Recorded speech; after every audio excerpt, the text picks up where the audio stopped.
उपासना का विषय और अथर्ववेद में विज्ञान का विषय है। विश्व साहित्य का प्राचीनतम ग्रंथ वेद है। मानव जाति के प्राचीनतम ग्रंथ होने के कारण उस समय की सभ्यता, संस्कृति, आचार विचार और कर्तव्य आदि को जानने का स्रोत वेद है। भारतीय दर्शन, साहित्य, ललित कला, संगीत, ज्योतिष, ज्ञान विज्ञान वेदों में है। वस्तुतः वेद संसार के समस्त पदार्थों का बोध कराते हैं। वेद के भाष्यकार आचार्य शामिल करते हैं।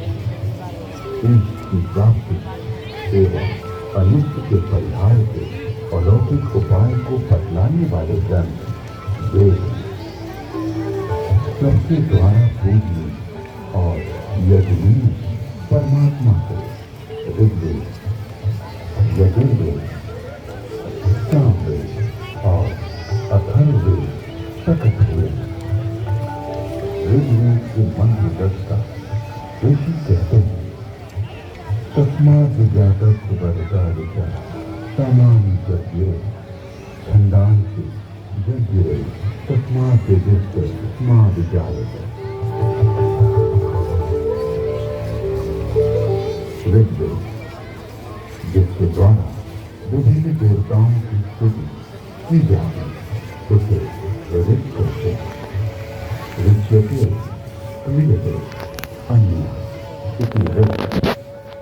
इस प्रकार की ऋचाओं के संग्रह का नाम ऋग्वेद है। ऋग्वेद विश्व साहित्य का प्राचीनतम ग्रंथ है। ऋग्वेद में 10 मंडलों में 1028 सूक्त में 10,600 मंत्र।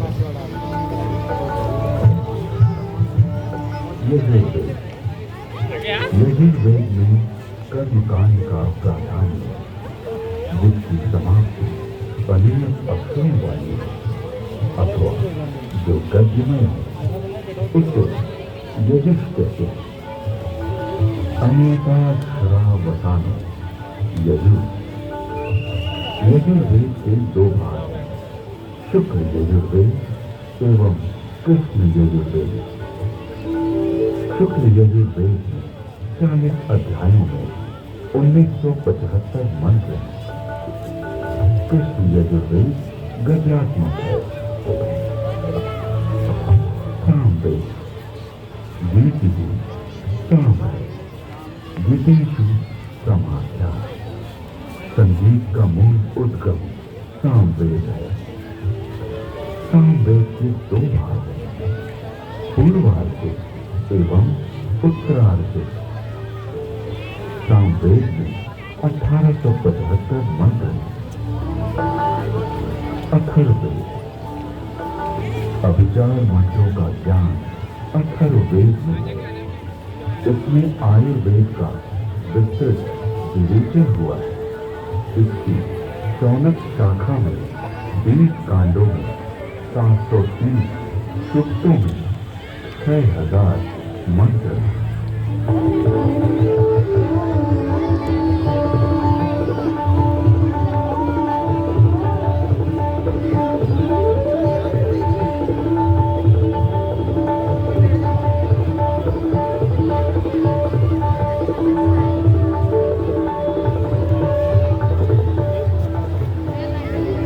प्राचीन काल में वेद श्रुति परंपरा से अक्षुण्ण रहे। वैदिक ऋषियों ने वेदों को कंठस्थ किया और अपने शिष्यों को इसका श्रवण कराया। शिष्यों ने सुनकर वेदों को कंठस्थ किया और उन्होंने अपने शिष्यों को सुनाकर कंठस्थ कराया। इस प्रकार श्रुति परंपरा से वेद अक्षुण्ण बने रहे। वेदों में किसी भी प्रकार की मिलावट न हो सके, इसके लिए वैदिक ऋषियों ने विस्तृत पाठों का निर्माण किया। वेदों में मंत्र ग्रंथ तक ऋषियों का उल्लेख है, जिन्होंने मंत्रों का साक्षात्कार किया। इस परंपरा में सप्त ऋषियों का विशेष महत्व बतलाया गया है। सप्त ऋषियों का महत्व उपनिषद एवं पुराणों में मिलता है।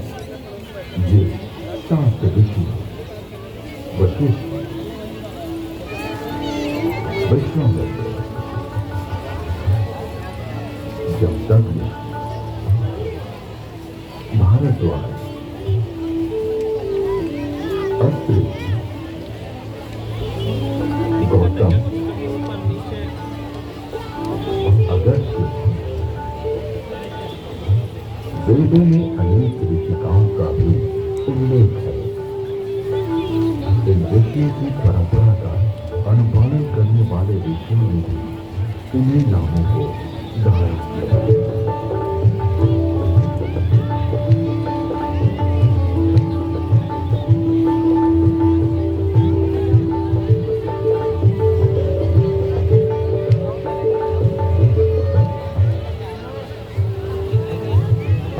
विश्व में जिन आविष्कारों का श्रेय पाश्चात्य जगत द्वारा लिया गया है, उसे हमारे प्राचीन ऋषियों द्वारा तथ्य सहित हजारों वर्ष पूर्व प्रमाण सहित वेदों में उल्लिखित किया गया है।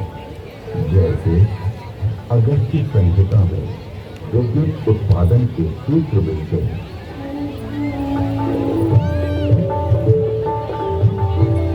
एक मिट्टी का पात्र है, उसमें ताम्र पट्टिका, कॉपर की डाली तथा शुद्ध गेंदा कॉपर सल्फेट डाली, तो बीच में गीली कांच 500 व सॉल्डर लगाएं।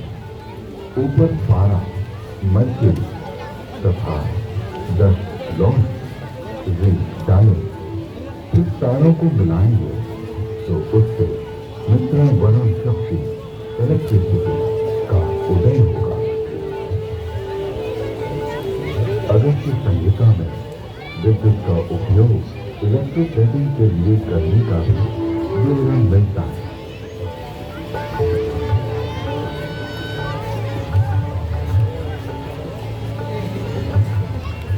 अतः अगस्त्य को कुंभोदक बैटरी बॉम्ब भी कहते हैं।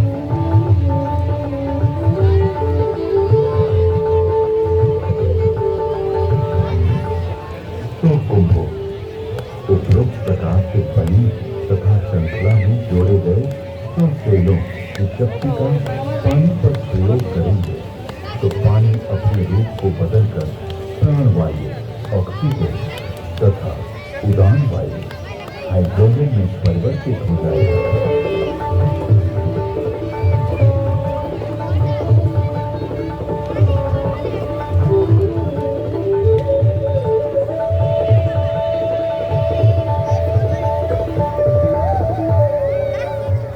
कृत्रिम स्वर्ण अथवा रजत के वेग को प्रकृति कहा जाता है। लोहे के पात्र में सशक्त जल तेजाब का घोल उसका सानिध्य पाते यवस्था सोने और चांदी का नाइट्रेट तांबे के स्वर्ण या रजत में ढक लेता है। स्वर्ण से लिप्त उस तांबे को शास्त्रों अथवा स्वर्ण कहा जाता है। विद्युत तार आधुनिक नौका चलन और विद्युत वाहन, संदेश वाहन आदि के लिए जो अनेक बारीक तारों की बनी मोटी केबल या डोर बनती है, वैसी प्राचीन काल में भी बनती थी, जिसे रज्जु कहते हैं।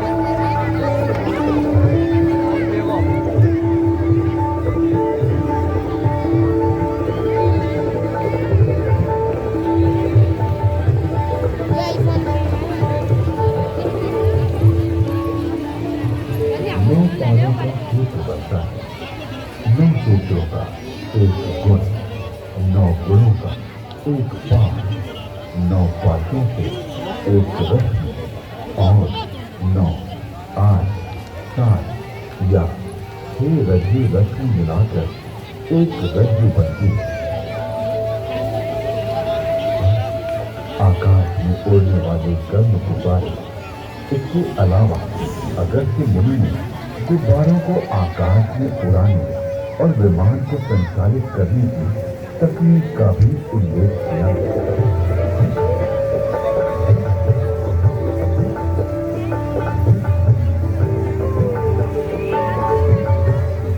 उड़ान वायु हाइड्रोजन को वायु प्रतिबंधक वस्तु में रोका जाए तो यह विमान विद्या में काम आता है। यानी वस्तु में हाइड्रोजन पक्का बांध दिया जाए तो उसमें आकाश में उड़ा जा सकता है।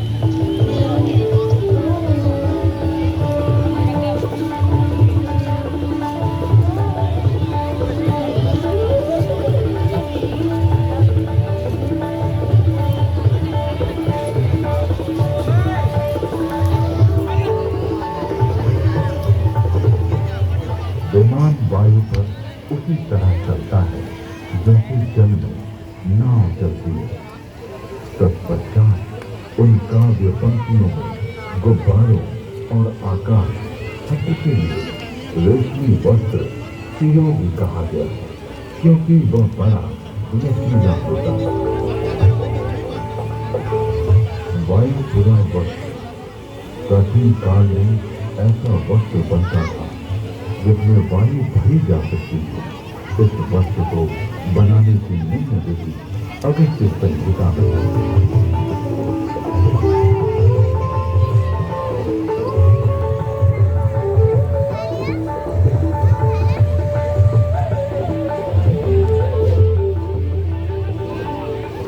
पृथ्वी का सूर्य की परिक्रमा करने का वर्णन ऋग्वेद, यजुर्वेद और अथर्ववेद के मंत्रों में मिलता है।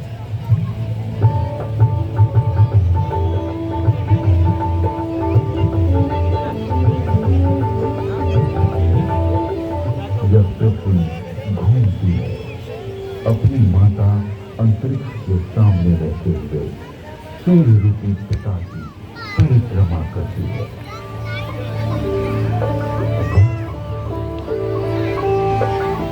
पृथ्वी, शक, सूर्य, कृष्ण की प्रदक्षिणा करती है। ऋग्वेद में जल की उत्पत्ति यानी H2O का उल्लेख है।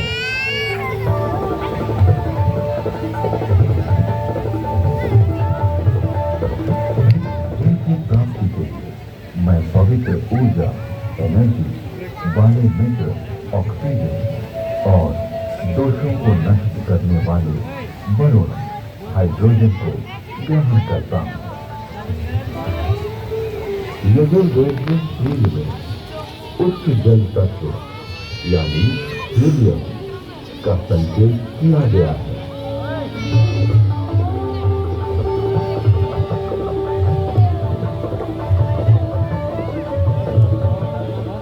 उच्च शक्ति से युक्त हाइड्रोजन जो कि हीलियम के रूप में है, सूर्य में है।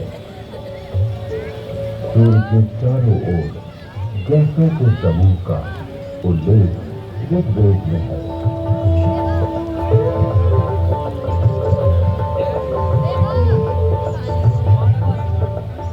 ऋग्वेद में भी सूर्य की गति और प्रकाशक होने का वर्णन है।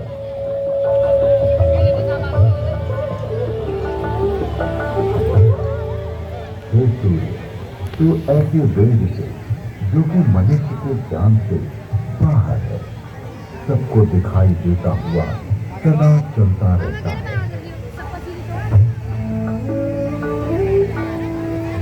विश्व के प्रथम वैज्ञानिक अथर्वा ऋषि के अनेक आविष्कार का उल्लेख वेद में प्राप्त होता है। एक वृक्ष आदि से अग्नि ऊर्जा। अथर्वा ऋषि ने मंथन घर्षण फ्रिक्शन से ऊर्जा उत्पन्न हुई।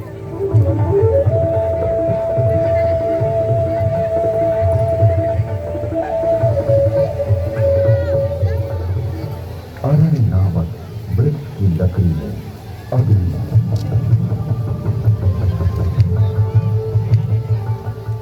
दो पत्थरों की रगड़ से भी अग्नि उत्पन्न होती है।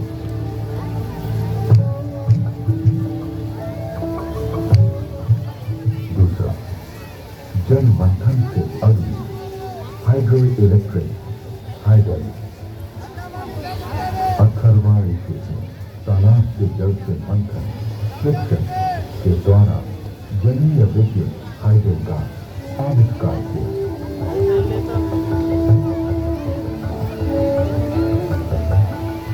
तीसरा, भूगर्भीय अग्नि, पुरुषीय अग्नि, oil and natural gas.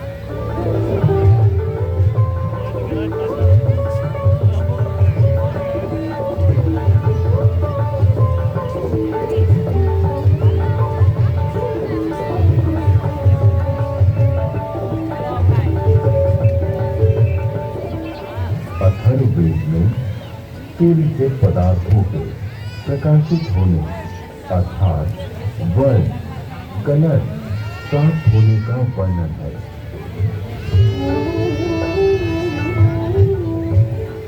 Rigveda में सौर ऊर्जा का स्पष्ट उल्लेख प्राप्त होता है।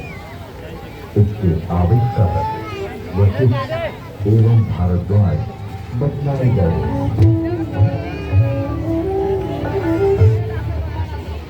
ऋग्वेद में सूर्य की घातक किरणें अल्ट्रावायलेट रेज का वर्णन है।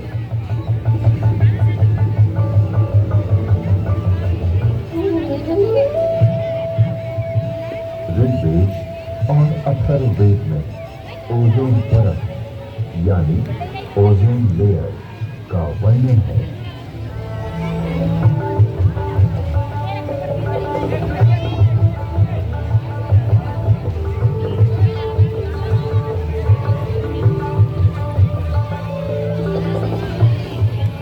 इस प्रकार गर्भस्थ शिशु की रक्षा के लिए उल्व, जार के झिल्ली परत में ब्रेन होती है, उसी प्रकार पृथ्वी रूपी शिशु की रक्षा के लिए परमात्मा ने इस महज उल्व ओजोन परत की रचना की है।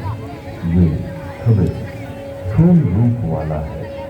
इसका स्वरूप स्वर्ण के समान दिव्य आभामय है।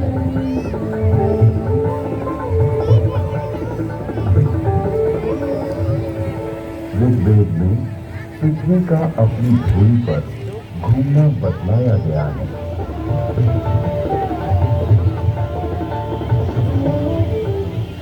पृथ्वी की 7 परतों यानी स्ट्रेटा का उल्लेख ऋग्वेद में है।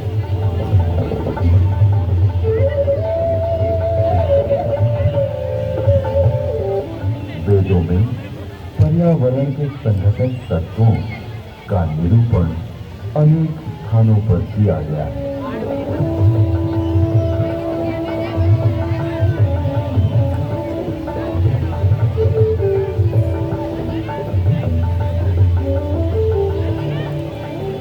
जल, वायु और औषधियां, वनस्पति, ये तीनों भूमि को घेरे हुए हैं और मानव मात्र को प्रसन्नता देते हैं। अतः इन्हें छंद कहा गया है। इनके नाम और रूप अनेक हैं, अतः इन्हें पूर्ण रूपम कहा गया है। लोक को ये तत्व जीवन रक्षा के लिए दिए गए।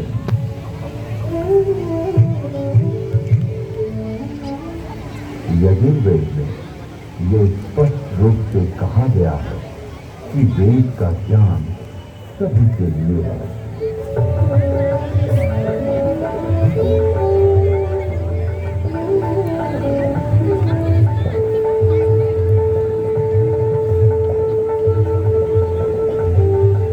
मैंने कल्याणकारिणी वेदों की वाणी ब्राह्मण क्षत्रिय, वैश्य, शूद्र, बल्कि अति शूद्र आदि सभी लोगों के लिए देता हूँ। इसलिए अपने देश किसी को भी असमान न समझो, किंतु सभी विद्वानों को प्रिय बनने और सभी लोगों को दान देने का यत्न करो और सदा सभी की समृद्धि की कामना करो।